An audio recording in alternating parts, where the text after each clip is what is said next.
Persib Bandung semakin nyaman di puncak klasemen. Tudingan Papa Erik kembali muncul. Bobotoh dibuat murka. Klub kebanggaan Bobotoh, Persib Bandung, lagi dan lagi menunjukkan siapa raja sebenarnya di kompetisi Super League. Bagaimana tidak, semalam Maung Bandung sukses menaklukkan Persik Kediri dengan skor telak 3-0.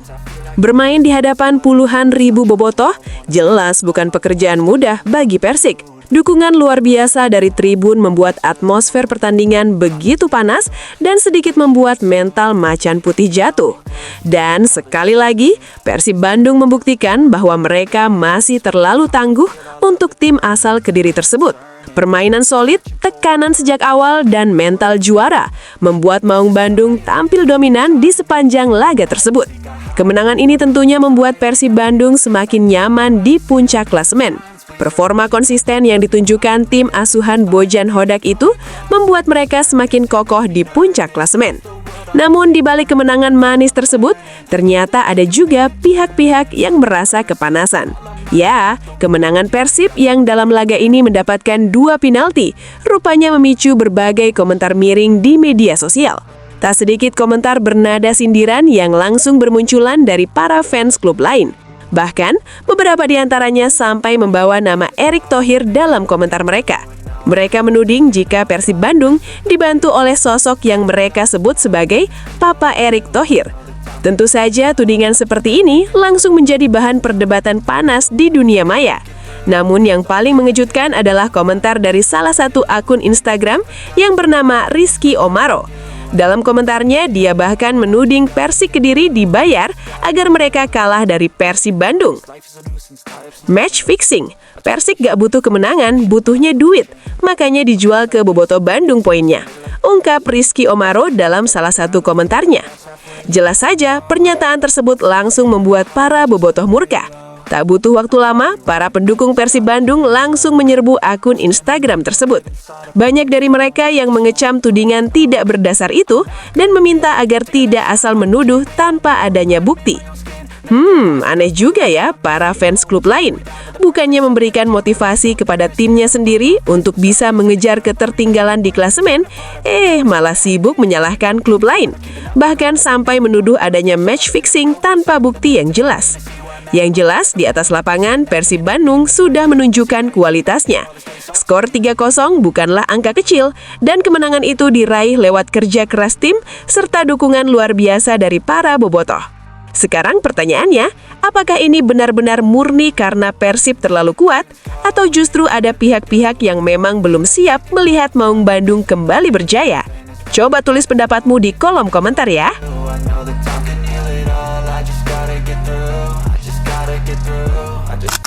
Sungguh sangat memalukan.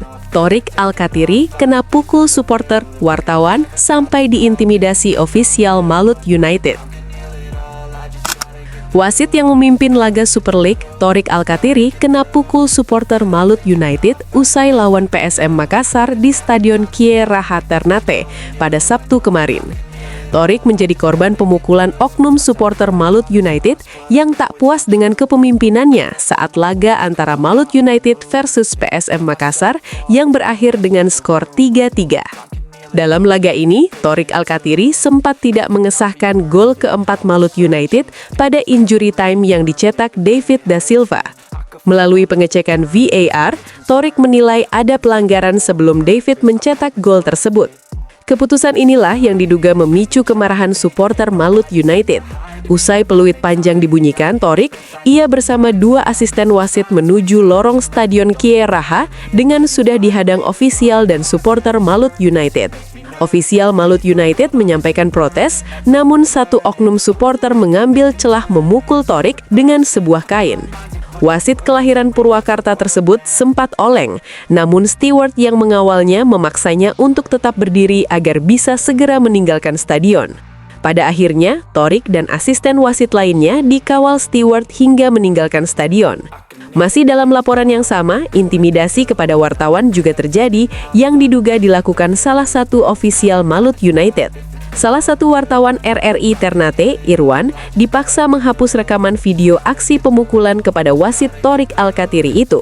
Insiden ini juga disaksikan oleh owner Malut United, David Glenn, yang justru mempertanyakan sikap wartawan yang hadir. Kamu wartawan, kamu harus hapus video itu. Kamu dari mana? Kalau dari Ternate, kenapa tidak mendukung kami? Ungkap David Glenn kala itu. Hingga video ini dibuat, manajemen Malut United belum menyampaikan penjelasan resmi perihal insiden intimidasi ini. Namun yang jelas, insiden ini cukup mencoreng nama baik Malut United dan hal ini jelas merupakan kejadian yang seharusnya tidak perlu dilakukan. Lantas, bagaimana nih tanggapan kalian? Coba tulis pendapatmu di kolom komentar ya.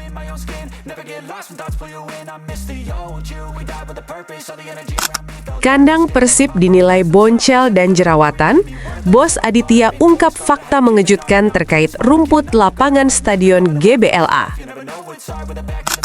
Sebagaimana yang diketahui, klub kebanggaan Bobotoh, Persib Bandung saat ini menggunakan Stadion Gelora Bandung Lautan Api sebagai kandang mereka. Persib pun bisa dibilang memiliki tren positif saat bermain di kandangnya itu. Namun pencapaian tersebut tak serta-merta membuat Bobotoh puas hati. Kualitas rumput lapangan di Stadion GBLA seringkali mendapatkan kritik karena tak meratanya warna rumput lapangan. Menanggapi hal ini, Deputi CEO PT Persib Bandung Bermartabat, Aditya Putra Herawan, menyebut pembagian kualitas rumput memang ada pada penampilan dan fisik rumput di lapangan. Adit mengakui Persib harus menata rumput mulai dari awal lagi setelah rumput lapangan hancur total karena selebrasi juara Persib di akhir musim 2024-2025 lalu. Namun pada kenyataannya, Persib tidak memiliki rumput cadangan yang idealnya harus dimiliki. Bukan karena tidak mampu, tapi karena penumbuhan rumput yang tidak bisa dilakukan dalam sekejap. Kualitas rumput itu ada dua, ada optik dan fisik.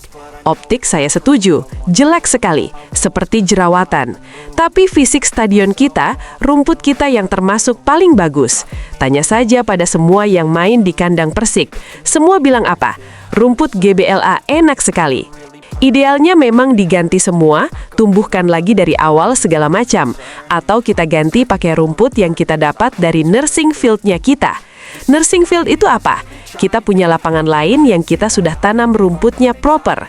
Ketika rumputnya yang di lapangan utama jelek, kita cobek, kita ganti pakai rumput dari nursing, kita pindahkan ke lapangan. Kalaupun kita mau bikin rumput cadangan, itu mesti ditumbuhkan normal. Jadi artinya rumput di pasir, dipupuk, tumbuh dengan normal, tidak bisa dipercepat, ungkap Aditya. Opsi lain untuk lapangan GBLA adalah menghancurkan seluruh rumput dan menanam dari nol. Namun menurut Adit, hal itu sangat membutuhkan waktu dan pada akhirnya itu bukan solusi terbaik. Meski demikian, manajemen Persib pun mencari solusi terbaik dengan keluarnya opsi tambal sulam. Namun hal ini ternyata membuat warna rumput lapangan di Stadion GBLA tidak memiliki warna yang seragam. Kalau mau ideal, kita hancurkan semua rumputnya, kita tanam rumput baru. Dan itu butuh waktu 6-9 bulan. Mau pindah mainnya kan tidak mungkin. Kita pindah ke Stadion Sijalak Harupat juga tidak lebih bagus dibanding rumputnya kita.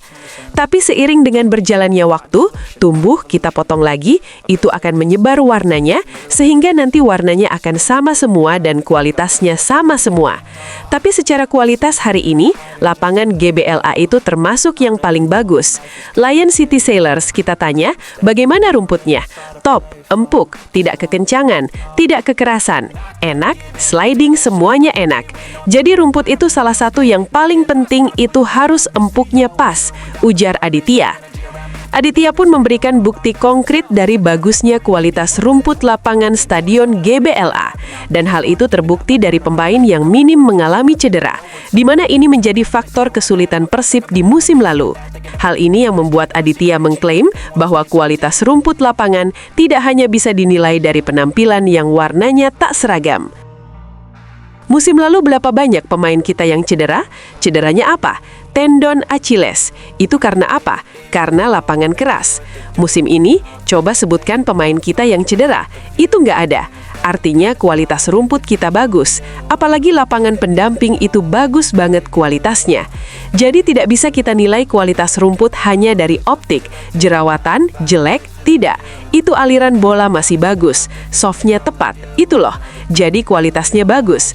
Bukti nyatanya tidak ada pemain atau sedikit sekali pemain yang cedera karena disebabkan oleh rumput yang jelek. Tutup Aditya Putra Herawan. If it's controlling you, I know that time can heal it all. I just gotta get through, I just gotta get through, I just gotta get through, 'cause I feel like taking